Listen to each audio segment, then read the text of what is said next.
By the summer of 1871, cowboys driving cattle north across the open plains had already learned a hard truth. Control on the trail was never permanent. It had to be earned every hour, every mile, every quiet moment when nothing seemed wrong. And when it failed fast. At sunrise, the herd moved like it always did, slow, steady, predictable. Thousands of longhorns stretched across the prairie, horns catching pale light as the first warmth of day settled over the land. Dust lifted under hooves, drifting low across dry grass. Saddles creaked, leather reins pulled tight. Horses stepped carefully, already working before the heat took hold. The chuck wagon rolled ahead, wheels grinding softly against packed earth. Around it, riders took position without needing instruction. Point men guided the lead cattle forward. Flank riders held the sides in line. Drag riders followed behind, pushing the slower animals through rising dust that coated their faces and filled their lungs. Nothing felt unusual, and that was exactly when danger liked to arrive. By mid-morning, the sun climbed higher, pressing heat into the plains until even the air felt heavy. Sweat darkened shirts, gloves grew slick. Horses began to breathe deeper with each step. Still, the herd held its rhythm, slow, controlled, almost calm. Then something shifted. At first it was small, easy to miss. A few cattle near the front lifted their heads, ears turned sharply toward something no one else could yet hear. Their movement interrupted the steady flow of the herd, just enough to create a ripple. A moment later, one steer stepped sideways, bumping another, then another followed. Riders noticed. They always noticed. A cowboy riding flank narrowed his eyes and leaned slightly forward in the saddle, watching the front line more closely now. Another rider adjusted position without speaking, closing distance between himself and the herd. No one shouted, no one rushed, but every man understood what these small changes could mean. Because fear on the trail never started loud, it started quiet. The wind shifted next. What had been a warm, steady breeze began to change direction, carrying cooler air across the prairie. It moved differently now, short bursts instead of a constant flow.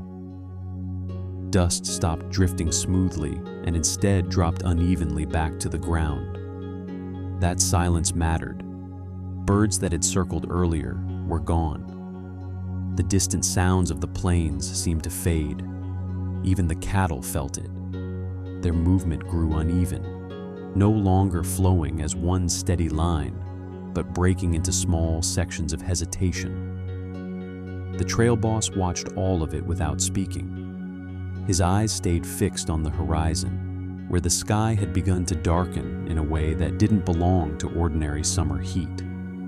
Far in the distance, clouds were building, slow at first, then rising faster, stacking into something heavier. He didn't need to explain. Every experienced rider already knew. Storm. And storms didn't just bring rain. They brought noise, and noise brought fear. The herd tightened slightly, as if reacting to something still far away. A low tension moved through the cattle, not yet panic, but something close enough to make every rider more alert. Hands tightened on reins. Horses shifted beneath saddles, sensing the unease before it fully arrived. The first sound came faintly, not a crack, not yet. Just a distant roll, so low it felt more like something moving beneath the ground than across the sky. Several longhorns reacted instantly. Heads rose higher, movement slowed. The front of the herd compressed slightly as animals hesitated without understanding why. That hesitation was dangerous. A cowboy near the front leaned forward, urging the lead cattle to keep moving, trying to prevent the herd from bunching too tightly. Another rider moved up along the flank, closing a gap before it widened further. Still, the pressure inside the herd continued to build. The air grew heavier, harder to breathe. The sky darkened faster now, swallowing the bright horizon that had stretched clear only an hour before. Heat mixed with something colder, something sharper. Horses tossed their heads. One stamped hard against the ground, refusing to settle. Then came the smell. That metallic scent carried on fast-moving wind, the kind that always came just before a storm broke open across the plains. No one spoke. They didn't need to. Every cowboy there understood what was coming, and they understood something else even more important. The storm itself wasn't the real danger. It was what the storm could do to the herd. Because once fear reached thousands of animals at the same time, control didn't fade. It disappeared. The first lightning strike came without warning. For a split second, the entire prairie turned white. Every horn, every rider, every moving shadow froze in sharp detail, then vanished as darkness slammed back down. The thunder followed instantly, cracking overhead with a force that shook the ground beneath the horses. That single moment broke the herd. The lead cattle surged forward, not in order, but in fear. Heads shot up, muscles tightened, and within seconds, the front line collapsed into chaos. The movement spread backward like a shockwave. Dozens became hundreds. Hundreds became thousands. The stampede had begun. Hooves pounded the earth with explosive force, tearing up dirt and grass as the herd surged forward in blind panic. Dust erupted into the air so thick it swallowed everything: cattle, riders, sky. The sound was overwhelming. A wall of noise, bellowing, pounding, raw force rolled across the plains. Cowboys reacted instantly. There was no time to think, only to act. Riders drove their horses hard along the flanks, pushing forward alongside the moving wall of longhorns. They leaned low in the saddle, keeping just enough distance to avoid swinging horns, but close enough to influence direction. One wrong move meant being pulled under the herd. Stopping them was impossible. The only chance was to bend them. The trail boss shouted the order, but the wind and thunder tore his voice apart before it reached half the men. It didn't matter. They already knew what to do. Every experienced rider understood the rule. Never fight a stampede head-on. You shape it, or you die in it. Several riders pushed toward the front, forcing their horses through loose ground churned by thousands of hooves. It was the most dangerous position on the trail, but also the only place control could be regained. If the lead cattle turned, even slightly, the rest would follow. A horse stumbled hard beneath one rider, nearly throwing him forward into the dust. He caught himself on the saddle horn and drove forward again without hesitation. Another cowboy lost his hat as wind tore across the plains, but he never slowed. Fear didn't stop movement. It sharpened it. Lightning flashed again, farther off this time, but the damage had already been done. The herd surged faster, pressing tighter, feeding off its own panic. Dust mixed with the first drops of rain, turning the ground slick beneath pounding hooves. Then the turn began. At first, it was barely visible. A few lead steers shifted left under pressure from the riders. Not sharply, never sharply, but just enough to change direction by a fraction. That fraction mattered. Behind them, more cattle followed. The straight line of chaos began to curve. Riders saw it instantly and pushed harder, spreading wider along the edge, forcing the movement into a broader arc. Horses strained under the effort, legs cutting through mud and dust as the curve slowly grew. But it wasn't enough yet. the herd still carried too much speed. One break, one sudden burst outward, and everything would start again. The rain came harder now, streaking through the dust, flattening grass and soaking leather. Thunder rolled again, not as sharp, but still strong enough to keep tension alive inside the herd. The Cowboys didn't slow. They couldn't. They drove the front further into the turn, widening the arc, shaping it with every yard gained. Minutes stretched, each second heavy with risk. Then finally, the curve held. The front began looping back toward the rear. The herd was no longer running straight.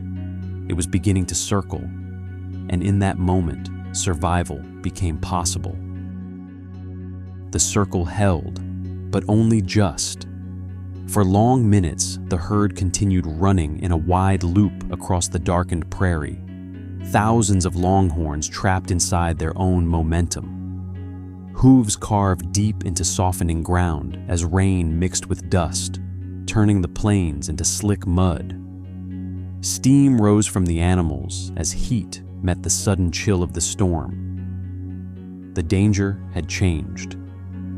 They were no longer fighting direction. Now they were fighting collapse.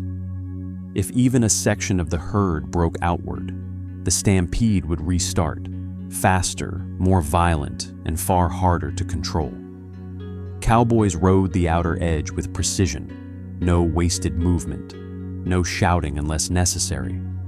Every rider watched closely, heads, shoulders, spacing, searching for any sign of rising panic. Horses moved carefully now, not at full speed, but steady, controlled, ready to react. The rule was simple: don't rush it. A herd forced to stop too quickly could explode again, so they let it run, but they shaped it, gradually, patiently. Rain soaked hats and shirts. Mud climbed up horses' legs with every step. One rider coughed hard from dust still hanging in the air, but stayed in position. Another shifted stiffly in the saddle, ribs bruised from the earlier chaos, refusing to fall behind. Pain didn't matter. Control did. Time stretched. The pounding thunder of hooves began to change. Less violent now, more uneven. The circle tightened slowly as the herd lost speed. Heads lowered. Breathing grew heavier. The energy that had driven the stampede began to fade. Then came the first real sign. The lead cattle slowed. Not much, but enough. A veteran rider near the front began humming under his breath. Low, steady, the kind of sound used not for men, but for animals. It carried through the rain, calm and consistent. Another rider joined, then another. No words, just rhythm. The herd responded. The pace dropped again. The circle grew smaller. Some cattle began to stumble from exhaustion. Others drifted into slower steps, no longer pushing forward with blind force. The fear that had driven them was being replaced by fatigue, and fatigue could be controlled. By late afternoon, the stampede had broken, not all at once, but piece by piece. The herd slowed to a heavy, uneven movement, then to near stillness. Riders widened their positions carefully, giving the cattle space while maintaining control. No sudden moves, no pressure, only patience. When the last of the running stopped, silence returned slowly. Heavy breathing filled the air. Steam rose from bodies. Mud covered everything: boots, saddles, legs. No one spoke at first. They were too focused. The work wasn't over. Riders moved through the herd, checking for injuries, counting numbers, watching for any sign of renewed panic. A few animals were missing. That was expected. 2 men were sent out immediately to track them across the open prairie. One cowboy sat stiffly in his saddle, his shoulder hanging tight from a hard fall earlier. He said nothing, adjusted his grip, kept working, because stopping meant thinking, and thinking meant feeling the pain. the trail boss finally looked toward the horizon. The storm was already moving away, leaving broken light behind it. The prairie looked calm again, almost peaceful. But the ground told a different story. Deep cuts from thousands of hooves. Mud churned where the herd had fought itself. Marks that would not disappear quickly. That was the truth of the trail. Calm could return in minutes, but the damage stayed. As night settled, camp was quiet. Coffee boiled low over a small fire. No loud talk, no celebration, just exhaustion. Because every man there knew how close it had come. One mistake, one break in the circle, and everything would have been lost. But they held, not through luck, through discipline, through trust, through action when it mattered most. And by morning, the herd would move again. Because on the cattle trail, surviving wasn't the end. It was just the reason you were still there to keep going.